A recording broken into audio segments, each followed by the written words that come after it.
Hello class, today we are going to start talking about probability. And we're going to start off talking about probability. We're going to start talking about the fundamental counting principle, which ain't too bad. So here we go. Let's just start with this. Sally is trying to pick out an outfit for the first day of school. She can choose from 2 pairs of pants, 8 t-shirts, 2 pairs of shoes. The question is, how many different outfits does Sally have to choose from? All right. Well, let's just take a look here. What do we got here? We could start by choosing pants, right? 2 pairs of pants to choose from. It's 2 options. And let's see, then she's got t-shirts. So if she chooses pant number 1, she's got 8 t-shirts to choose from. If she chooses pant number 2, she's still got 8 t-shirts to choose from, right? So let's see, that's 8 t-shirts here, 8 t-shirts there. So we've got a total so far of 16 options. Okay, so let's see, we've got 2 shoes to choose from. So no matter which t-shirt and pant option she picks, she has 2 pairs of shoes to choose from. So that's 2 here, 2 there, 2 for this one, 2 for that one. So that's 32 options. So even though she's only got 2 pairs of pants and 8 t-shirts and 2 pairs of shoes, she's got 32 different outfits that she can choose from. All right, so what this is right here, this is called a tree diagram. Okay, it's not like when you do prime factorization. We've got a little tree diagram. This shows us all of our different options. Now, we could just list them out like this, but if we're listing them out like this, you can see this would get very, very easy to get mixed up, maybe lose track of which ones we wrote down, write something down twice. And so this right here, we've just got the list, not exactly the best way to do it because this is, again, easy to get mixed up. Whereas with the tree diagram, it helps keep things a little bit more organized. Make sure you don't double count something. And if you wanted, you could count right here 1, 2, 3, 4, 5, and you see we have 32 of them. Now, if you'll notice when we did this, right, we started with just these 2 options for the pants, and then when we brought in those shirts, we just took the 8 t-shirts and we really just multiplied by how many options we had for pants. 8 times 2, 16.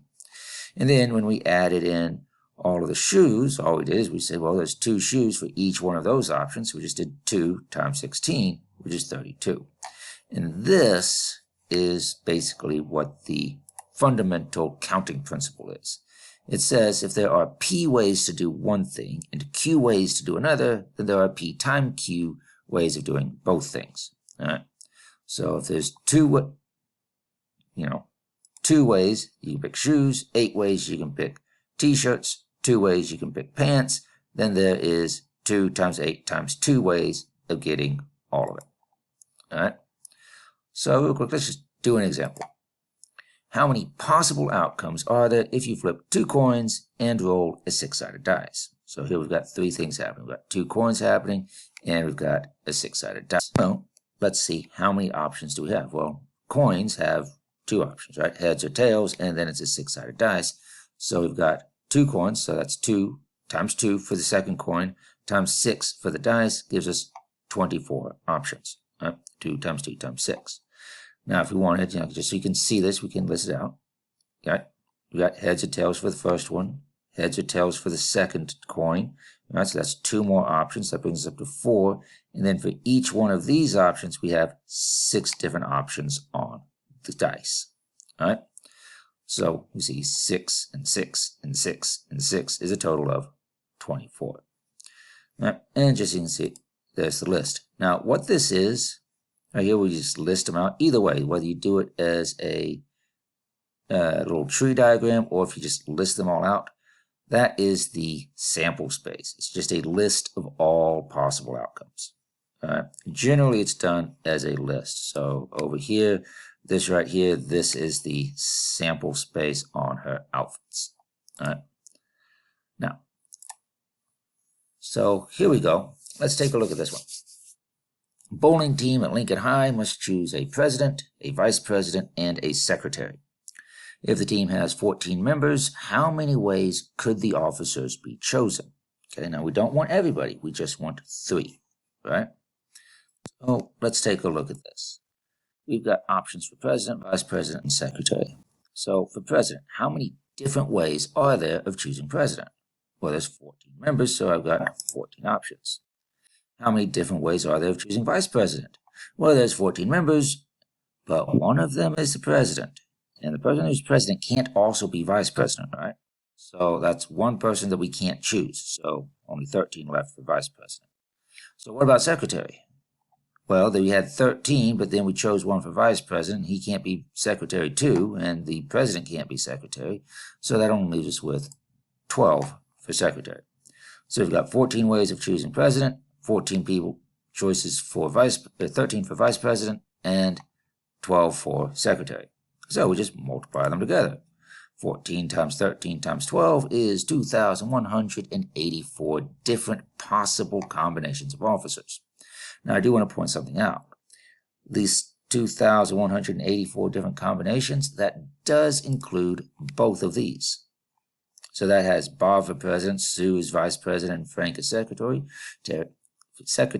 or we could have Sue as president, Frank as vice president, and Bob as secretary. Are these the same thing? No. Having Bob as president and having Sue as president, that's two different things. They're different people. They're going to do things different ways. All right. So those are different. The order matters. All right. Now, if the order matters, this is called a permutation. This is the number of ways specific items can be selected when order matters. And the way we denote that is like this. NPR, where you're choosing R items out of a total of N items. Okay. So in the one before, we had 14 different people in the bowling club, and we're only picking 3 of them to be officers. So we're picking 3 out of 14. All right. Okay, so when we have this 14 with a permutation 3, so it's 14p3, what we ended up with was 14 times 13 times 12, right? Now, I do want to pause here to talk about a little bit new nomenclature, some new symbol. That would be this right here, N with the little exclamation point. This is read as factorial, okay? So, N factorial. And what that factorial means, that means multiply by every number less than N, every whole number. So, for example, 5 factorial would be 5 times 4 times 3 times 2 times 1. Okay, and you'll notice that's kind of what we're doing over here, right? Only we have 14 times 13 times 12. If I needed more officers, then I'd go farther, times 11 times 10, so on. Okay, now what we want to do is we want to kind of come up with a formula, something that's real easy to plug stuff into. So if I just give you like 17p16, you can just plug it into the formula and be done with it. All right, so let's take a look at this. Well, we could start with just 14 factorial, right? Because we're kind of multiplying by that. But 14 factorial would be all of this. And I don't want to go all the way down to times 1. I just want to stop at 12. So let's see here. I want to get rid of everything from 11 down, right?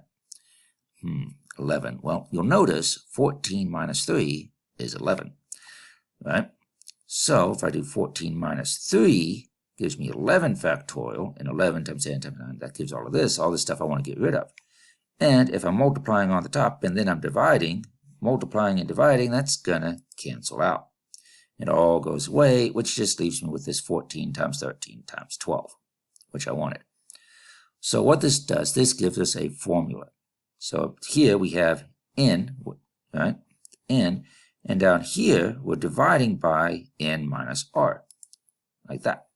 So we have N factorial divided by N minus R factorial, like this, okay? And this way I can take things and I can put them into my calculator, and it's a lot faster, or it can be. So let's do an example. A basketball team has 13 players. The coach needs to pick a starting lineup. So how many ways can the coach fill the 5 starting positions? Well, let's see, he's got different positions, right? The positions are different, which means the order matters. It's not going to say, well, Bob's going to be out on the court. No, because it's different. Saying Bob's the center is different than saying Bob is point guard, right? So which order he fills these 5 positions matters. So we are using permutations here. So let's just take a little formula there. And what we got? Where to go? There it is. 13 permutations, 5. 13p5. We have 13 to choose from, and we're going to pick 5 of them, right? So we plug that in, and we have 13 factorial over 13 minus 5 factorial. So we grab a calculator here, and we have 13, and you can get factorial here if you're using a TI.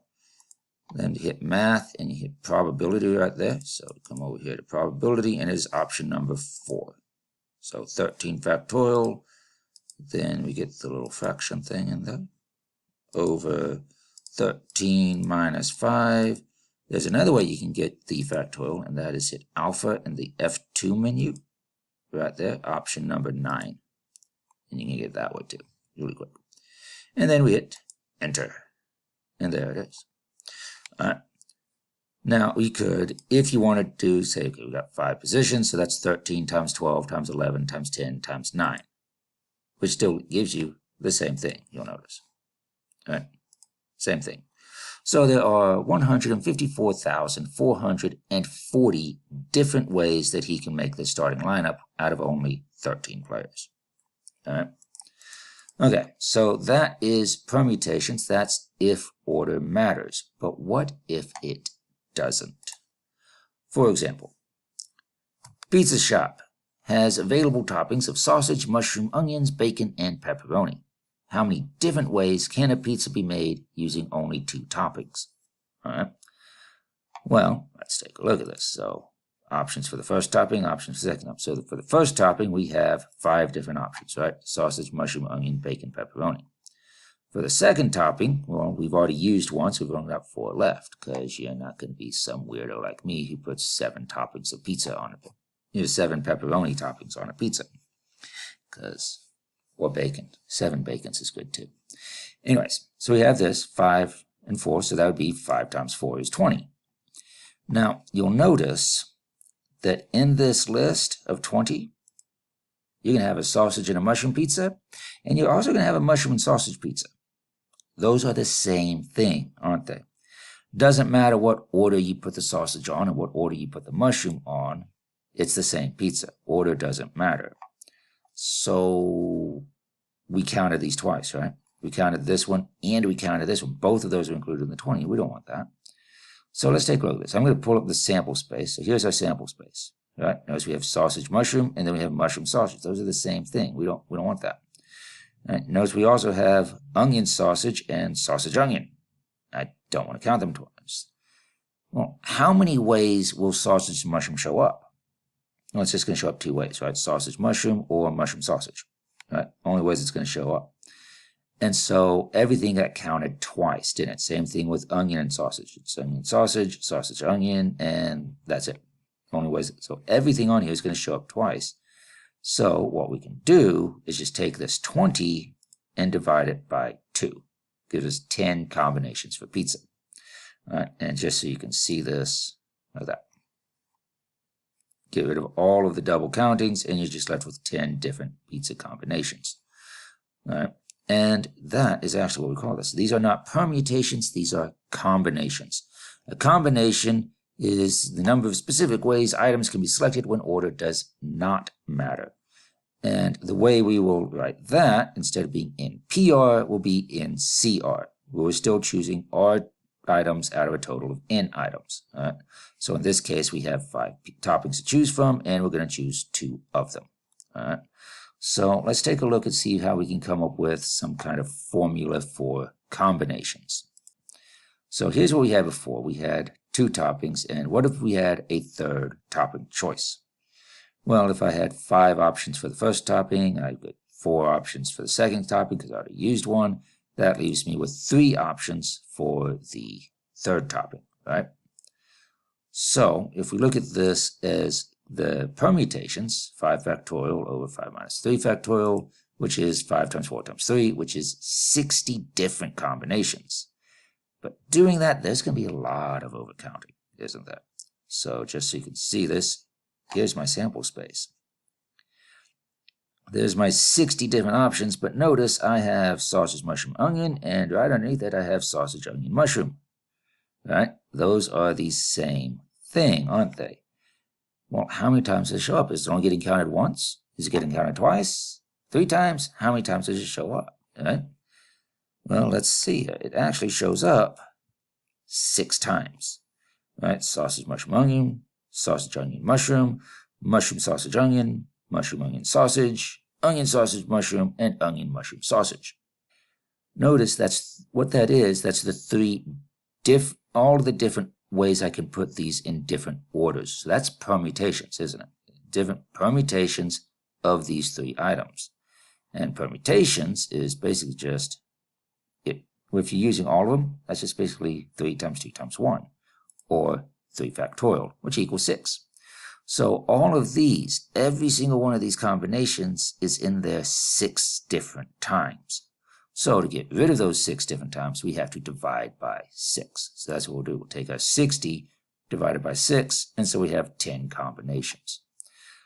So you'll see we divided by 3 factorial, which is how many different toppings we used. So our formula for this becomes, we basically just take the permutation formula right here, and then we divide it by the number of choices, r factorial again. So what we have is 5 factorial over 5 minus 3 factorial times 3 factorial. All right, make sure you have the second 3 factorial underneath the division bar, so that it works. All right, we're going to do one last example. We'll call it good. There are 52 students in the sophomore class. How many different ways could 5 sophomores be chosen for the school decorating committee? Well, let's see. Is this going to be a permutation or a combination? Well, it's the decorating committee. It's a committee, right? So everybody's the same.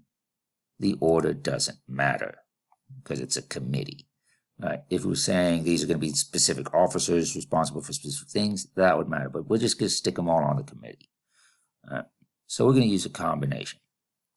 So let's write down our, there's my formula. NCR, so that's n factorial over n minus r factorial times r factorial. So let's plug those in. We got 52 students to choose from, and we're only picking 5 of them. So it's 52C5, like that. All right, and let's get my calculator up. Let's take a look here. We'll plug this in. So we have 52, and we're going to get the factorial off of this function right here. So for number 9. Put it into our fraction, and parentheses, 52 minus 5, close parentheses, and remember you can also get the factorial over here in the math probability, and it's option number 4, times 5, and I'll just grab it from here again, because it's faster, factorial, which equals, what is that? 2,598,960 different ways to fill that committee. So, remember, just to recap, if the order does not matter, it's a combination. If the order does matter, because they're going in different positions on the team, or different officers, or whatever, if the order does matter, then it's a permutation. Permutations is in PR. In PR, remember the n is the total number you're choosing from. The r is how many of those you're picking. All right?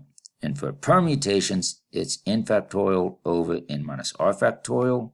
For combinations, it's n factorial over n minus r factorial times r factorial. All right? And if you're just counting up and you want to know how many different options you have, the counting rule. How many options you have for number 1, how many options you have for number 2, how many options you have for number 3, you multiply it all together, and that's what you got. All right? And that is your sample space, the list. Yep. So, hopefully you found that useful, and I will see you in the next video.